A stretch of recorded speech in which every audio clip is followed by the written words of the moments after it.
Can you hear me? Check, check, check, check, check. All right, I got to find my PowerPoint. I closed it out, so give me a minute. This is the... Just give me just a second. I got to find my recent... There we go. Please be it. Yes. All right, there we go. All right. Don't want to worry about technical difficulties. We'll just do... There we go. Okay, all right, that's where I want, blank screen.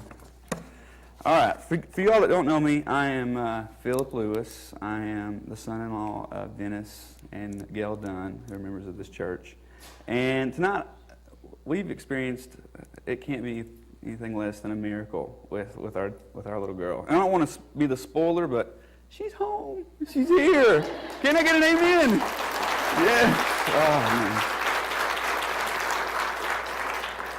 From the beginning of this, my prayer has been that the Lord will give us a blessing that I can witness to. Not only see, but to share with others. I thought I'd have more time to prepare, but His plan was way faster than mine and the doctor's, so that's why we're doing it now. A while back, there was a time where I felt like the Lord was calling me to play a certain song that my friends and I wrote several years ago, and I always considered it to be a Christian song, and I kind of, passed on it and just let it drag by, and I didn't do it. So I thought, well, this is the Lord's done His part, so I need to give it my all. And so I'm going to do that song tonight. And like I said, it's a song that we wrote a few years ago. I got my friend Eddie that's going to help me play it. And my strategy is to surround myself with talent, and then I'll look better. So just one second.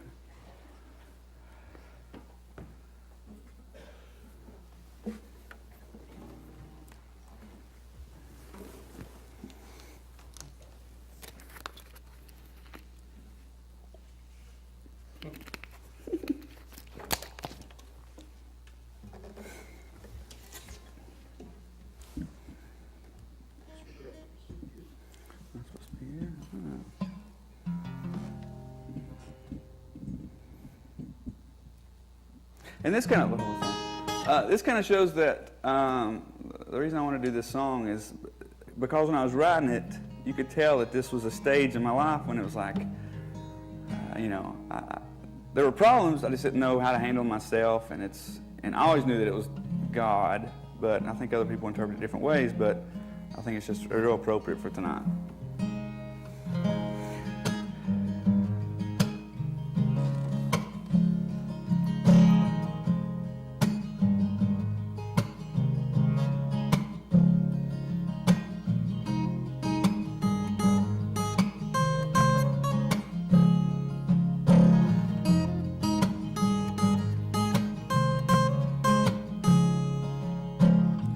Inside a room with no doors and I can't get out.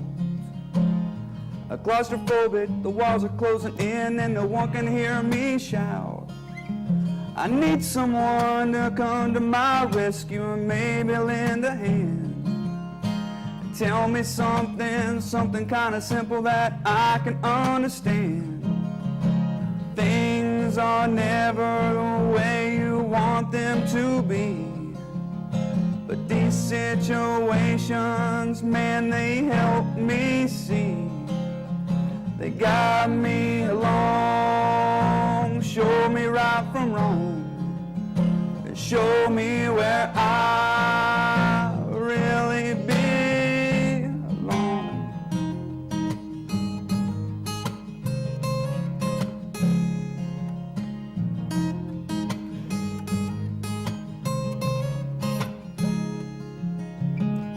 Falling through the sky with no wings as clouds pass me by. Well, I'm floating, I'm falling, I need you by my side. I need someone to come to my rescue and maybe lend a hand. Help me fall safe, let me land safe in the sand. Things are never the way you want them to be. But these situations, man, they help me see. They guide me along, show me right from wrong, show me where I really belong.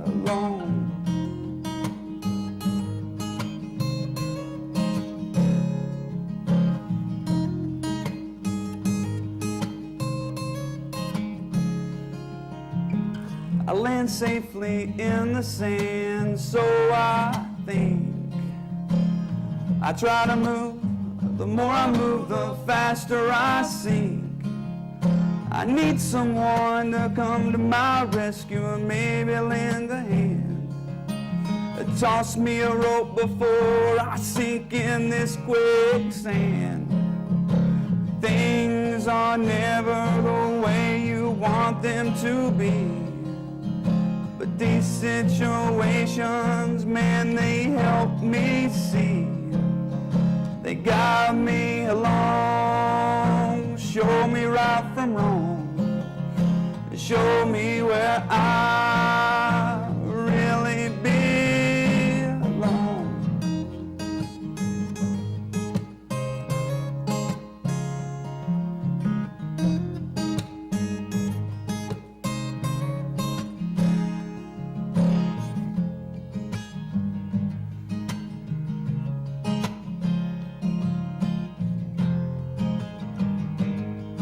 Where I belong.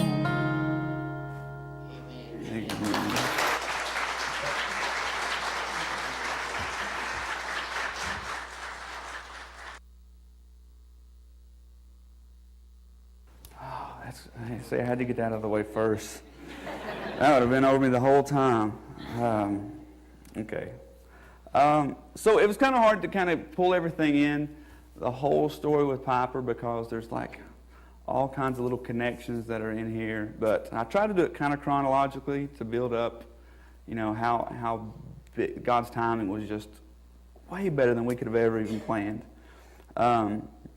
So one of the things that when Piper first, we started having ultrasounds, we found out we were pregnant, they saw an obstruction pretty early on, that they knew that there was something going on, there was some kind of something caught in her bowel, that it could have been something little or something big, but they started watching it, so they sent us to a high-risk doctor, which was the first blessing within itself, that the technology is able to do that. I mean, I still don't get it, how it was able to do that.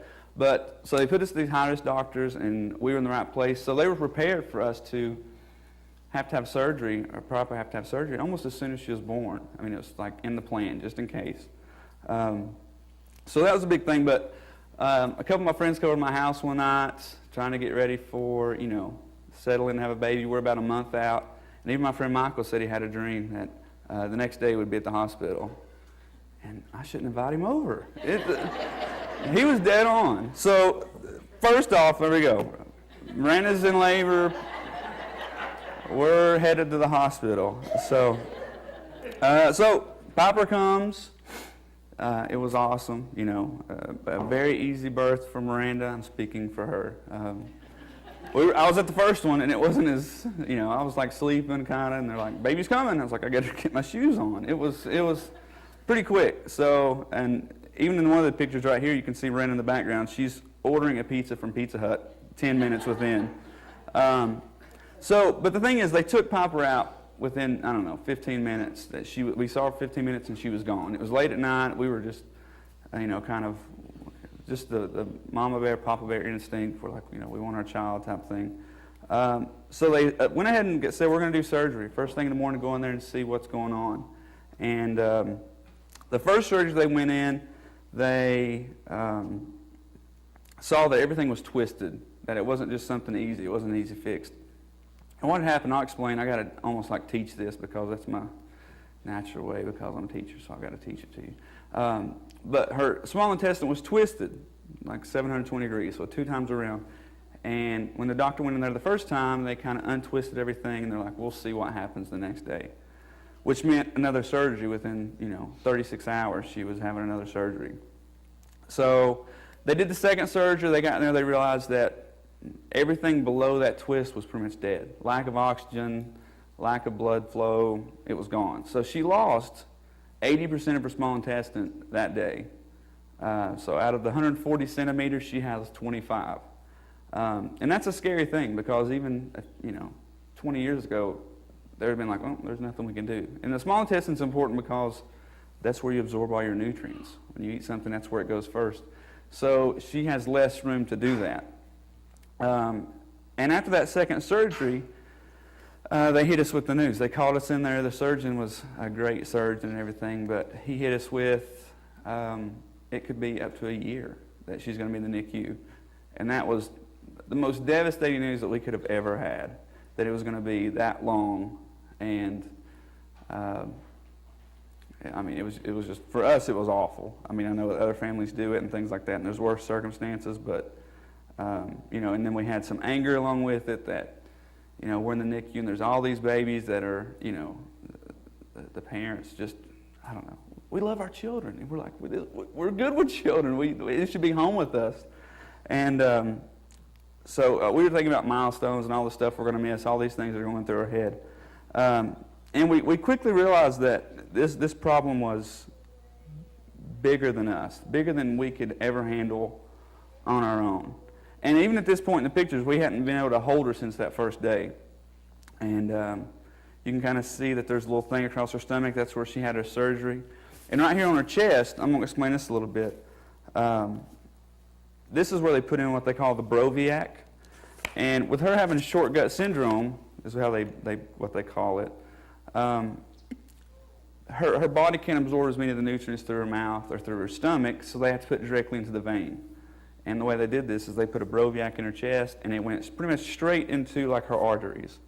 And it was this stuff called TPN, and it would go straight in there, and she ate nothing. Nothing through a tube, nothing through her mouth at all. So everything was going in there, and that stuff is bad because, it's a double-edged sword. It keeps the kids alive, but it messes up your liver. It can't function with all that going through it. So it's almost like poison. So the goal is to get them off that as fast as possible. And when they were telling us a year, they were comparing her to 3 other girls that had been in the NICU for almost the same thing, same length, and one had been there 10 months, one had been there 11 months, and one had been there 12 months. So we're looking at, okay, if we average this out, we're looking at 11 months. We're hoping to have her home by next Thanksgiving, like Thanksgiving 2014. And even when I was born, I was born premature, and I had to stay in the hospital about 2 weeks. And I remember growing up, my mom and dad telling me about that. It was just a horrible time. And it was, the worst thing because you had to leave your child. But then we're thinking, a year? That's not even in the same, So we're like, that's way worse. So it was almost, at a certain point in times, we're thinking that's almost a worst case scenario because this is like a prison sentence that, your child's so close that you just can't, you're I don't know. You're seeing them 30 minutes a day, and it's just, wasn't a fun prospect. So she's getting all this nutrients through her vein, 100% through her veins. And even during this, look at her. She's smiling. She has smiled the whole way through this. She's the most smiley child I've ever seen. Tough as nails. So, and that was the next thing, was they were going to say, okay, we've got to get the TPN down, and we're going to replace that with putting milk through her nose in a tube. And we had some things going for us at this point. She was getting mama's milk, which some of the other girls didn't. There's a little valve that connects your small intestine to your large intestine called the ileocecal valve, and she had that, and she was healthy. She'd come out, even though she was early, lungs were good, she was screaming and fighting and ready to go. She was bringing it on. But she smiled a ton. That was awesome. But you can see a really good picture of the Broviac right there in her chest. And you'll see why that was a miracle a little bit later. But talk to even this, the timing, God's timing has been incredible. This is a tattoo I have on my wrist, and that's the little band that they give me for having the Father band. And I am second is kind of remembering to put God first. That's what that means. But I was saved. 9's like my lucky number. You'll see later I'm obsessed with numbers and patterns, and I look for them. So I was born December 9th. I was saved on February the 9th. Isn't that amazing? It's tonight. So for things to work out, this is 22nd anniversary of being saved. So this is an all-around special night. But so that's when we're like, this is too big for us to handle. We've got to give this to God and handle this with a little bit more maturity, spiritual maturity than we have in the past. And last week, Pastor Chuck spoke about, I use my mirror. We have a big mirror in our bathroom. I use it like a whiteboard, like I'm teaching at school. If I have a good idea, I'll take a dry erase marker and I just write all over the mirror. Comes off easy. It's awesome. You should try it. Make grocery list. It's great. But that morning in the shower, I wrote spiritual immaturity on the board. And I come to church, and then Pastor Chuck's speaking about it. So we decided to handle it a little bit different than other things. Instead of giving God a little bit of the control, me a little bit, we just said, this is you. We'll do what you tell us to do. So then we're going through that constant thing. We're trying to get her TPN down. Because it's messing up her liver every day. A lot of the kids that had her on TPN too long have to have liver transplants later on. After like the age of 2, it's pretty damaging stuff. So we were waiting on a room, and this was another one of the things that we're waiting, because in the NICU there's like a big place where there's a bunch of babies, and they move you to a small, your own private room if you're going to be there a long time. So they were getting us a room, and there was going to be a room that opened up. And it was right by the door. And they have these automatic doors. Every time you walk by them, it's like they just pop open. And it's annoying to me just walking past them. Which our son, he got in the habit of when he'd walk past them, we had him doing this. So he thought he was opening all the doors. It was awesome. That was like his thing. But I was upset about that we're going to be here this long, and we're right by these doors, and that's going to bugger the whole time. And even that night, I remember I prayed about that. And it just so happens that the people that were in that room decided to stay. And we got 1, 2 rooms down. So, it was automatically like, all right, this is working. I got to keep this up. This is going exactly what I want to happen. So when I'm going to show you through this some of the verses that really stuck out to me that people shared with me, or things that just turned up. Indeed, my plans are not like your plans, and my deeds are not like your deeds. For it is just the sky is higher than the earth. So my deeds are superior to your deeds, and my plans are superior to your plans. And that's in Isaiah 55, and that was exactly where we were at this point. His word. And this is kind of show you how I am about details. I look for symbols in everything. I'm quirky like that. When I get a dollar bill, I look at the serial numbers, and I'm looking to see if it's got a low serial number or somebody's birthday or something like that. I'm always looking for signs all over the place. But even this is the things that I notice. I'm pretty observant, and I think this is where God was like, all right, let's see. Notice all these things. But this was earlier in my life. This was where I did magic at Dollywood. One of my friends, his dad was a professional baseball coach for the Cincinnati Reds. So I had this awesome opportunity to go up with the Reds and hang out and like throw with Barry Larkin and dress up in uniform and act like I was a player. I'd sign. There's no telling. There's kids that's got my name somewhere on their wall because I signed. I'm a player, yeah.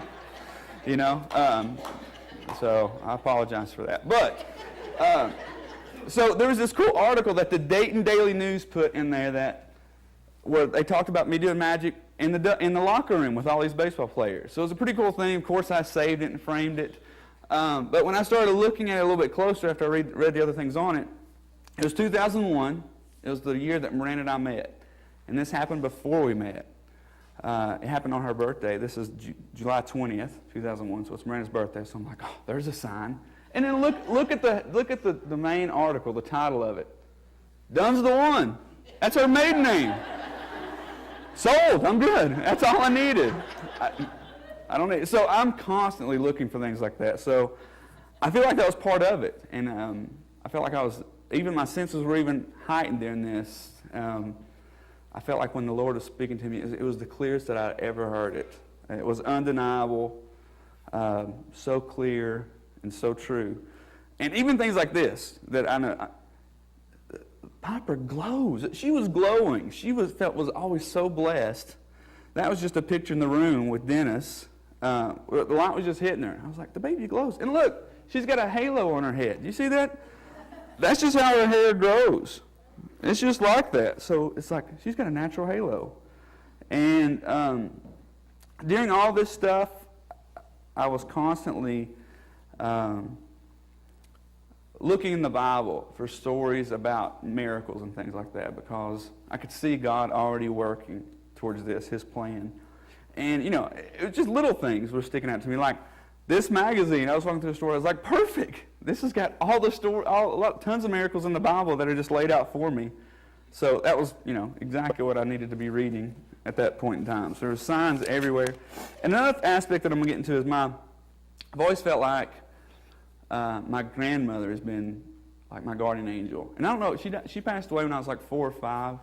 And I don't know if it was because maybe people always told me like, your grandmother will always be watching out for you or something like that. But there were times when I was around Piper, I would just feel her. And I would have memories of her that I hadn't thought of in years. And just those memories were so much clearer. So I almost felt like, okay, well, she's doing this. She's here. I could feel it. And with lots of other things, the way people were so generous to us, giving us meals and things like that. Even at my mom's house, if you look on the bottom of some of the old Tupperware, it says Lamb on the bottom, because my grandmother's name was Betty Lamb. And it was where she was always baking for people. And I got to see this same kind of generosity in other people. So that just made her spirit just come alive even more. I mean, it was even said that she could take a pan. She cooked so often that she could take a pan, I guess a cookie sheet or something, out of the stove without a mitt on. She was just that calloused up to it. She would just pull it out and do it.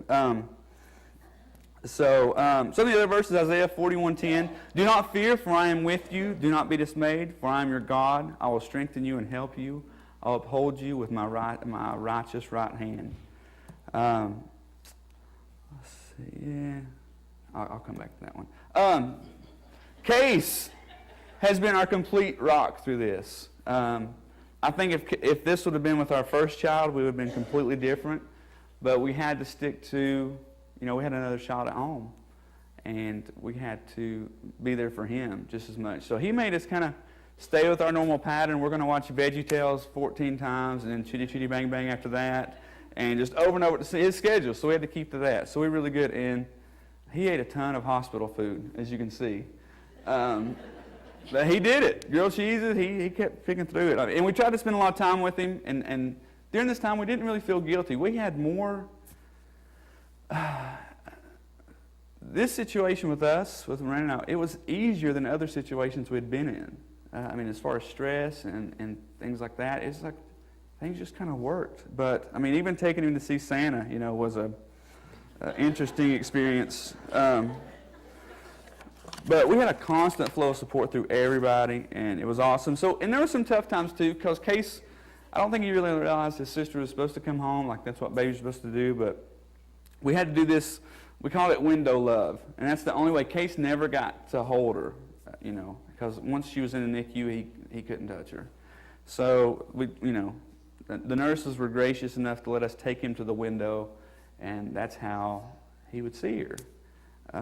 So that was interesting. Even the first time he saw her, he's trying to open the door. He's like, let's go in, and he just couldn't do it. So that was one of the big things. I imagine those things in my head, my son holding my daughter, and, and it just wasn't happening. So, but, even look at us there. We seemed happy, and we were happy. It was a good time, honestly, with taking him there and him experiencing her that way. So at this point in time with Piper, she's in her room. She's starting to go up to where the TPN is less, and she's getting some through her nose. And they start feeding her just a little bit through a bottle. And it's a tiny amount. Like if you're looking at like a nipple on a bottle, it would just barely, it wouldn't even feel that. So they started going up on it a little bit. And she's still getting her nutrients through that Broviac. And we noticed that when she would get mad, the blood would kind of come out of it. Not spill, but just up the tube. And if that happened too long, it would clot. So one of the things that we had to deal with was on January 3rd. No, let's see. No, I'm not there yet. Let me get to that. I'll come back to that. This says a few days. This was on our Facebook post. I tried to put everything on Facebook to kind of keep everybody in the loop because I didn't want to really talk to everybody about it. But a few days ago, Piper's Broviac, the tube in her chest that gives her nutrients, 2PN, through her veins, clotted. As a result of this, the doctors and nurses had to give her a PICC line to get her TP into her body. So a PICC line is where they kind of go in through a vein and they go up, and it gets to your heart that way, but it's just a ton. So at this point in time, they're putting it in, and that night she pulled it out. And then she kept pulling them out. And they tried like 16 times, like in her head and all over the place, and it just wasn't happening. And we were mad, even at the nurse that was watching her that night. Not so much of confrontational, but to the point where we said, we don't want her watching over her at night, because sometimes they changed. She had certain nurses that she was over, and I feel so bad for that now, because we were just looking for somebody to blame. And to see what happened after this was just amazing. So the PICC line didn't work, and they tried tons of them. She kept pulling them out. And finally the doctor said, well, let's just try it without it. And she took off like a rocket after that. Talking about God was saying she doesn't need it. Don't stick her to the other people's standards that you've dealt with. She doesn't need it at all. And even at the bottom I said, if she can tolerate this jump, this will be nothing short of miraculous. And it truly was. It was nothing short of miraculous. We have these bands. If you guys never got one of these bands, we have some here that you guys are welcome to have. We had a family buy these for us to give out. The word ends where faith begins is what we stuck from the beginning. We were walking in Gatlinburg on our anniversary, and we saw this, and it was just, this was perfect, because we knew there were going to be some issues, and that was so true with her. And even the 1 Timothy, therefore, I want the men everywhere to pray, lifting up holy hands without anger or dispute. And the power of prayer has been the game changer with her, absolutely. But even this, I love this thing that people kept putting with her. Though she be but little, she is fierce. And she is. Case better watch it, because she is fierce. So some other little miracle, like little things like... even this, I come across this and I love this. Don't worry about anything. Instead, pray about everything. Tell God your needs and don't forget to thank Him for His answers. If you do this, you will experience God's peace, which is far more wonderful than the human mind can understand. I have never seen a more truer verse with us that was just unbelievable.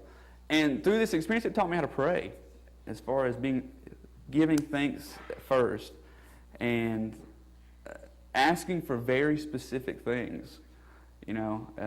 With Piper, it wasn't just make her better. It was, what do we want exactly? What was it exactly? And it was amazing. So some of the miracles that happened just very soon, right after all that, was her first full bottle. She went from where she was getting just a little bit to where she was getting 100%. And we were on pins and needles this whole time, because we knew what that meant. She had got off the TPN. She had that tube going in her nose. She was still hooked up to wires. It was still tough to hold her. You really couldn't move around with her. You had to stay in place. But when she got the first full bottle, that was a big deal.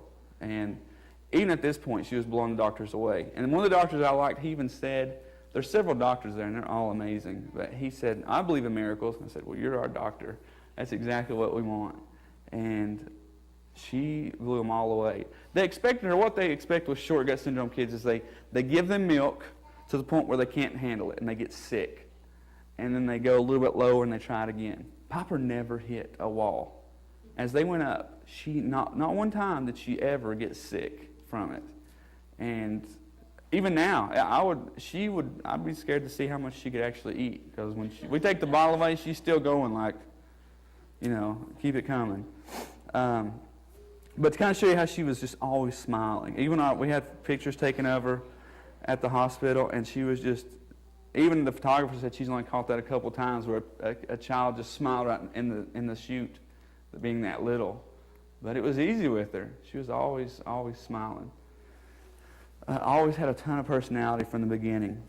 Next thing I want to talk about is there's a pastor named, I think his name is Rick Morris. He's one of the big preachers at those churches in Texas and things like that. But I was listening to one of his sermons, and he said this. He pulled this verse into it, and he said, this is Romans 5:1-4. Therefore, since we have been justified through faith, we have peace with God through our Lord Jesus Christ, through whom we have gained access by faith into His grace, in which we now stand.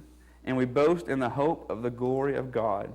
Not only so, but we are also glory in suffering, because we know that suffering produces perseverance, perseverance produces character, and character produces hope. So that's what the point I really liked with this, because this was true with us. Going through this tribulation, it made us persevere. And that persevere created character. And we felt that we were growing during this time. And I just wanted us to push harder.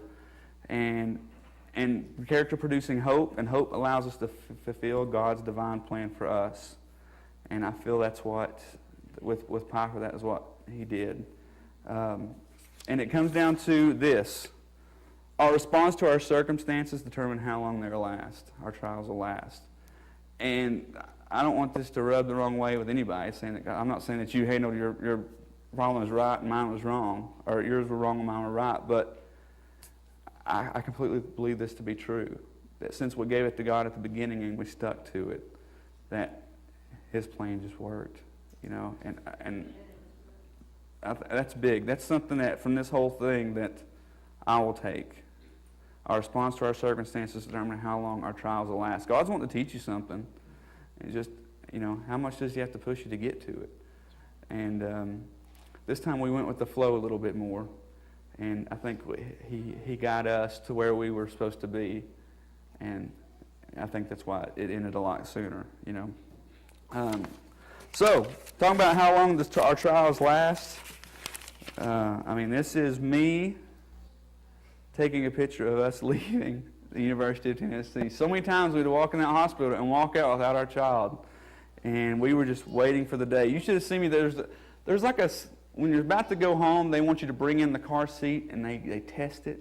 And I was just so mad at people. I'd ride up in the elevators with these guys bringing up the car seats. And I was just like eyeing them, I can't wait. So when I was taking in the car seat, I was, loving it. I was so excited. So from this whole, they said up to a year, and it was less than 11 weeks that she was in there.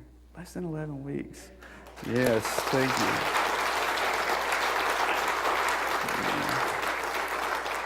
And, from the beginning I showed you that band that was on my wrist. I kept it. I was hoping that it would hold on long enough that we could cut it off when she got home. It lasted. I was pretty pumped about it. So that's Case cutting off that band. It looked pretty rough, but it made it. So I was pretty pumped about that.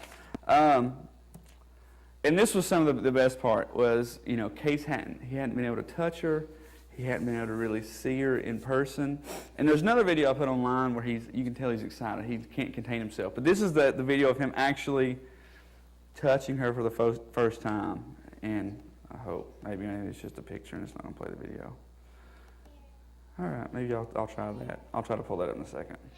There's our first picture, though. Look at him. Can't take his eyes off of her. Oh, man. That was it. That was the best. And since then, it's just been awesome. With loving on her, he's been so good with her. He's going to be so protective over her. Feeding her, there hasn't been any really jealousy yet. It'll come, I'm sure. But so far, so good. Kind of going back, I told you about my grandmother, how I felt like she was such a part of this whole thing. This was a letter that she wrote to me 5 days after I got out of the hospital. And when I was flipping through my baby book, it just happened to be 5 days after Piper got home from the hospital. And it says, "So as I watch you sleep so sweetly, I realize it's going to be really sad for me to leave you. I have, I have really learned to love you so much, and you are so tiny and pretty. I will be thinking of you all the time, and I know that you are in good hands with your daddy and mommy. He loves you so much, and will take the best care of you. I hope that you will always be healthy and happy. Me and Papa will always do whatever we can for you. We'd love to see you every day, but that is impossible. That would be impossible. Hope you know how much we love you today and always." I felt like that was like right on it. That was like she could have wrote that same letter to Piper, and it was kind of like this. After this, I read that. It was almost like I felt like God tried to pick an angel forward. He's like, I've got the perfect person for you. I've got somebody who has dealt with this situation. I mean, look, this is me when I was little in the hospital, and that was Piper. And I'm not trying to boast a little bit, but the girl looks just like me. And I told Miranda she's so lucky that she gets to see me everywhere she goes. So it's perfect, And you can see Piper's little scar she has on her belly, which I've got a great story. Since I was a magician, for all those years, she can say, well, my dad was trying to do the saw in half thing, and he's not very good. And that's what happened. And the little red dots, that's just her little eczema where she's just got dry skin and stuff like that. So she's got an awesome story if she'll do it. Another big part of this is the nurses. This was me, the older picture with the nurses that watched me.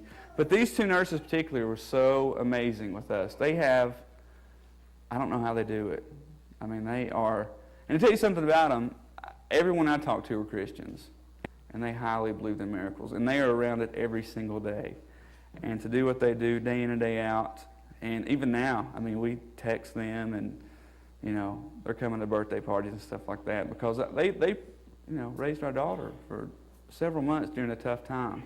So they are very special to us. Some other things that happened, support that we had, looking for those little signs they were wearing. This little hat right here was a student in my class.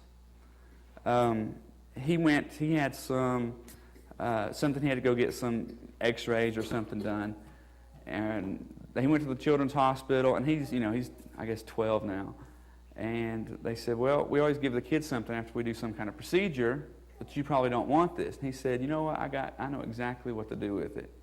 And he gave it to Piper. And I think seeing that selflessness in children is so amazing because I feel like God speaks to them so clearly. And my kids were at school were so amazing through all this. They wanted Piper updates every day. I'd come in and I'd be dragging. The mornings were the toughest time for me with all this.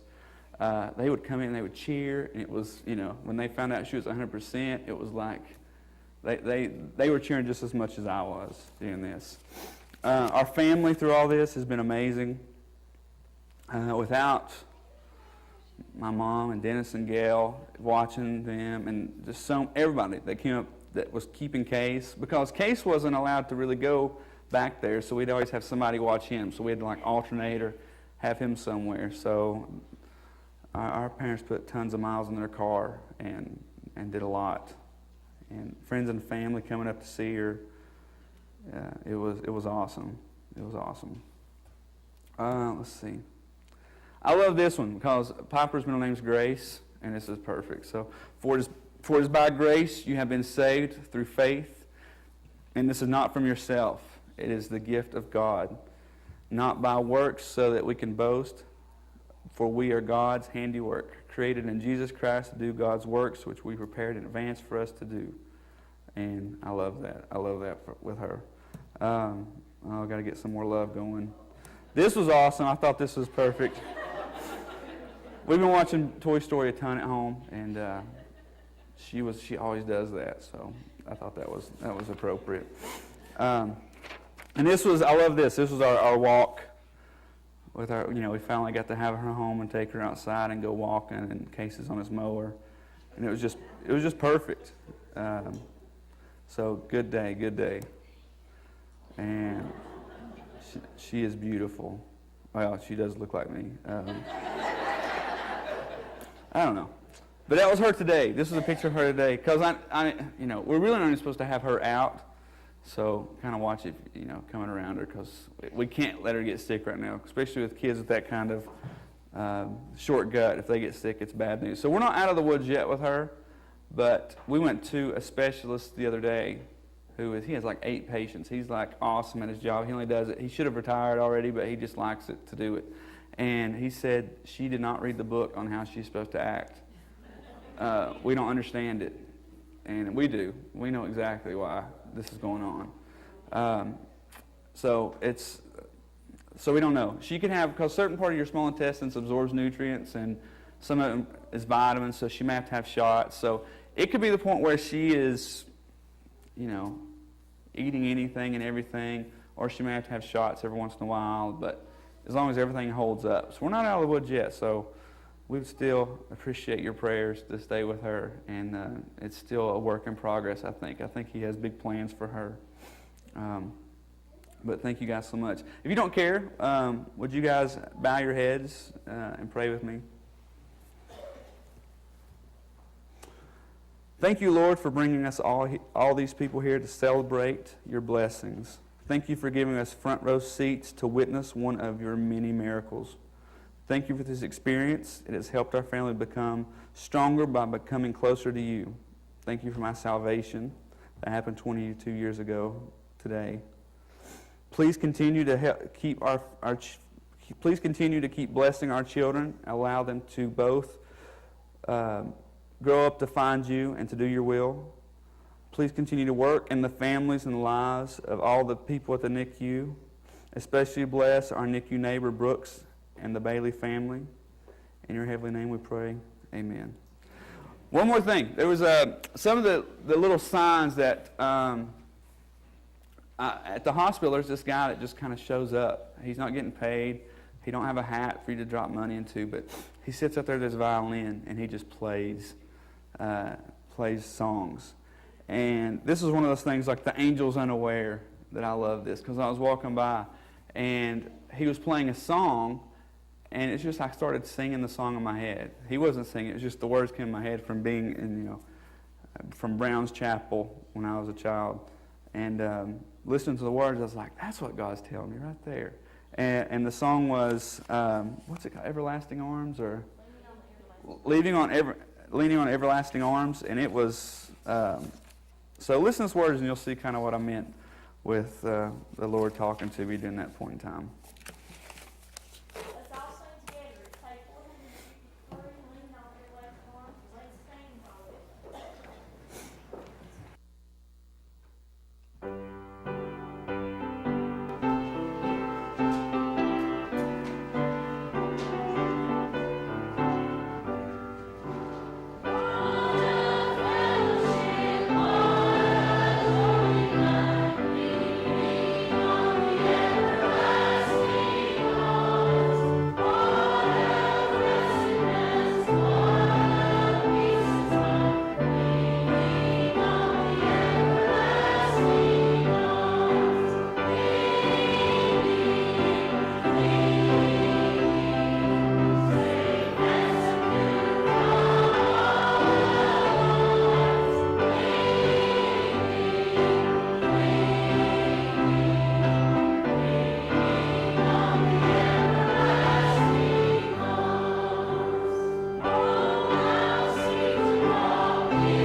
People said, amen. Thank you so much for being here tonight.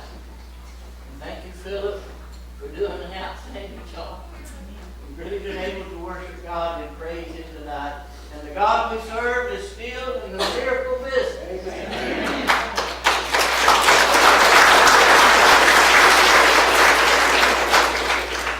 We've got a story to tell, and we need to be telling it. And the God that saved you and the God that saved me, He's changed our lives and He's transformed our lives, and He works in us every day. So take the name of Jesus with you and tell a lost and dying world what God has done here, what God has done within us, and what God can do in them if they put their faith and trust in Jesus Christ. Thank you so much for being here tonight. At the conclusion of our service, come around and say a word to Philip and honor their request in regard to Piper. We want to be sure that she stays good and healthy and happy. Anybody have a word before we're dismissed? Brother, I'd like to tell you this. They're our neighbors. I can throw a rock on the front porch.